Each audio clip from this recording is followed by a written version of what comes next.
Bismillahirrahmanirrahim. Allahumma salli wa sallim ala Sayyidina Muhammad wa ala alihi wa sahbihi wa barik wa sallim.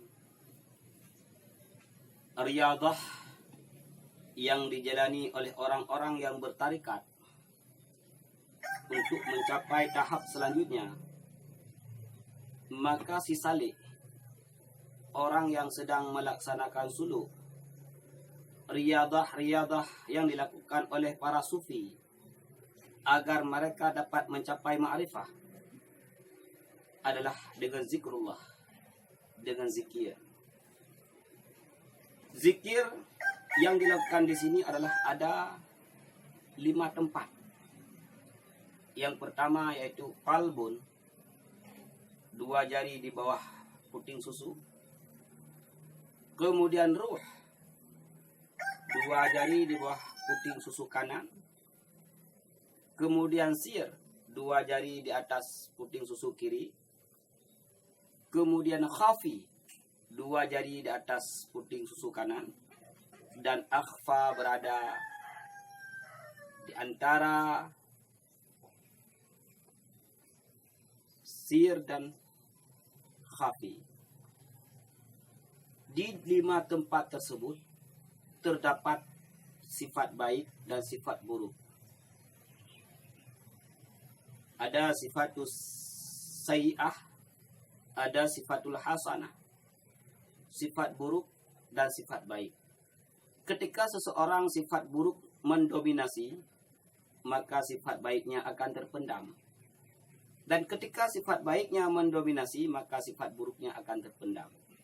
Maka zikir yang dilakukan oleh para salik, para orang yang berjalan pada jalan tariqah, adalah untuk menundukkan semua sifat-sifat yang buruk yang ada pada dirinya. Syekh Ibnu Athaillah di dalam kitab Miftahul Falah mengatakan zikir itu seperti api. Dia akan membakar semua dosa-dosanya makhluk. Maka dia akan membakar semua sifat-sifat buruk yang ada pada 5 tempat yang ada dalam diri manusia. Maka di sini kita akan membahas sifat-sifat buruk dan sifat-sifat baik yang ada dalam diri kita pada 5 tempat tersebut. Yang pertama adalah qalbun. Qalbun, 2 jari di bawah puting susu sebelah kiri bawah. Ini namanya qalbun. Di dalam qalbun terdapat nafsu, iblis, hubbud dunya, syaitan, iman, Islam, tauhid, ma'rifah, dan malaikat. Maka dianjurkan salah satu riyadah bagi orang salik adalah berzikir pada qalbun, sebagaimana yang dituntut oleh mursyid. Berzikir pada qalbun tersebut sehingga nafsu amarah, iblis, hubbud dunya, sifat syaitaniyah itu terpendam.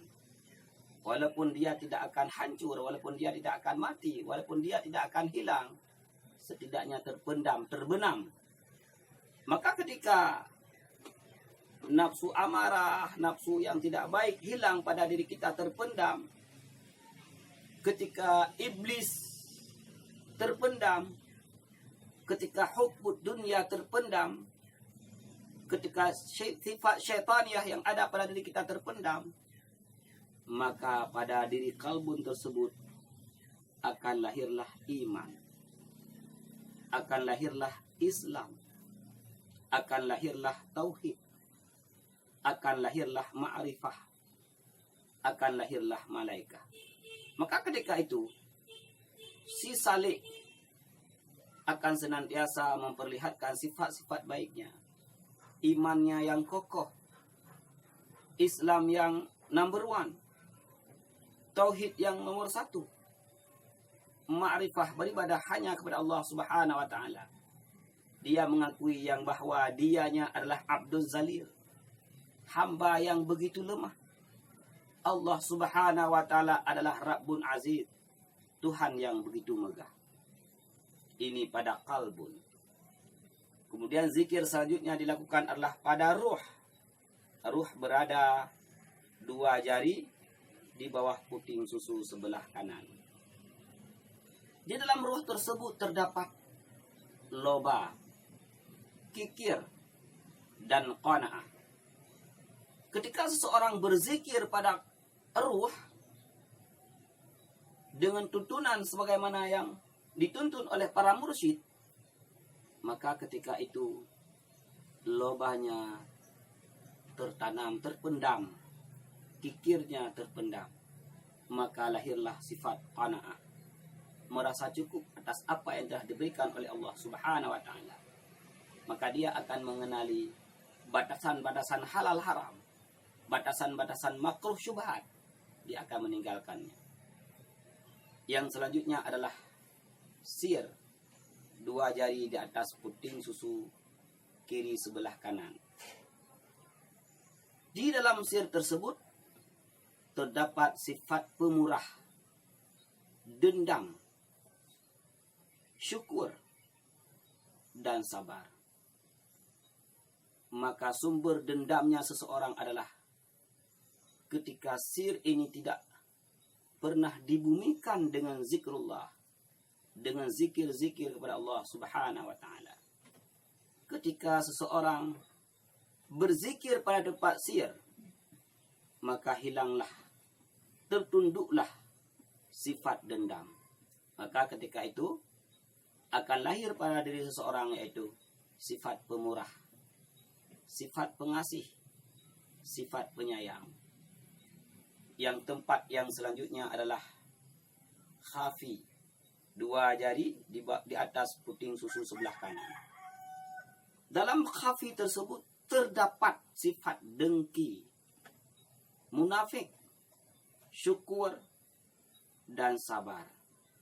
Maka orang yang senantiasa berzikir pada tempat khafi tersebut, maka dia akan menundukkan, tertunduklah sifat dengkinya, sifat munafiknya, maka lahirlah sifat syukur, sehingga dia menjadi abdan syakur, hamba yang pandai bersyukur kepada Allah Subhanahu wa taala, senantiasa mempergunakan seluruh anggota yang diberikan oleh Allah, anggota zahirnya dan anggota batinnya hanya kepada Allah Subhanahu wa taala. Maka lahirlah sifat sabar. Atas apapun cobaan yang Allah berikan kepadanya, dia sabar. Dia ingat itu adalah satu ujian, suatu evaluasi untuk dirinya. Yang terakhir adalah akhfa. Akhfa ini terletak di antara sir dan khafi. Di dalam akhfa, sifat-sifat yang terdiri dari riya, takabur, ujub, tadarru', ikhlas, khudu', tama. Maka orang yang berzikir pada tempat akhfa tersebut, dia akan menundukkan sifat-sifat buruknya, yaitu sifat riya, sifat takabur, sifat ujub, sifat tama. Maka ketika itu maka akan lahir pada dirinya adalah sifat tadarru'nya, sifat ikhlasnya, dan sifat khudu'nya. Maka inilah 5 tempat riyadatul batin, tarbiyatul qulub, pendidikan rohani bagi si salik ketika dia berjalan kepada Allah Subhanahu wa taala untuk mencapai ma'rifah. Ketika telah sampailah tingkat ma'rifah, maka dia tidak akan pernah menghiraukan segala sesuatu yang ada di hatinya Allah Subhanahu wa taala berdasarkan pondasi syariat yang telah dibawakan oleh baginda Rasulullah sallallahu alaihi wasallam. Karena tidak akan pernah terpisah antara syariat, tarikat, hakikat, maka hasilnya adalah ma'rifah kepada Allah Subhanahu wa taala. Mudah-mudahan bermanfaat.